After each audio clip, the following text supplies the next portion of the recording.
What's a scam that's become so normalized that we don't even realize it's a scam anymore? The entire United States of America's food system. Oh, you sent your kid off to general public schools? Congratulations, they're gonna be fed garbage. Oh hey, you woke up? Well, we created this random word called breakfast. Go ahead and eat food and spike your insulin and lower your brain-derived neurotropic factor for the day. That's the good start.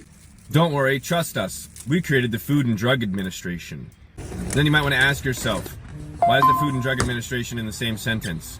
Well, because if you eat all the foods in the grocery store with all of the ingredients that disrupt your gut microbiome, then you're going to be able to disrupt your brain. You disrupt your brain, you disrupt your body. You disrupt your body, well, guess what? Your body's not going to function the way that it's supposed to function, so you're going to have to go to the hospitals and work with the drug operating centers. I mean, doctors, sorry, or your PCP is going to help you. I mean, your primary creator of prescriptions. All of these things might seem a little bit crazy until you realize that taking control of your life is one of the most important things that you're ever going to choose to do. You start to self-educate, guess what? You become dangerous to the society that we live in, at least the United States of America. Other countries ban chemicals, and we're over here having lawsuits over taste of rainbow.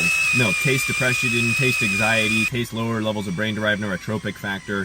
Taste all of the things that taste really good because they put you in an fMRI machine. They fed you some random foods. Your brain said, and now you have a dopamine-based addiction on your foods. You're not actually eating things because they're healthy. They just taste good and trigger your dopamine. And then maybe like 30, 45 minutes later, you're like, wow, I absolutely feel like crap. It's kind of like going out every single weekend and drinking alcohol. The only reason people do that is because they went to college. College taught you to drink. Guess what? You were probably a social recluse because you weren't allowed to talk in high school at all, and that's the most amount of time you spent around people. So now we have all these socially inept people that go to college, and now they're around other people, and they're like, well, I don't know how to talk to people. Well, I'll just go ahead and drink a beer. There's literally a book that talks about why Jimmy started smoking a cigarette. You know, Jimmy, the base example of everything, Bob, Joe, and George. But Jimmy decided he wanted to go to a party, and Jimmy wanted to talk to the girl, and Jimmy wasn't confident enough to talk to the girl. But then somebody's like, hey man, here's a cigarette. And Jimmy's like, yeah, I've never had a cigarette before. Jimmy took a cigarette, and then Jimmy started smoking that cigarette, and then Jimmy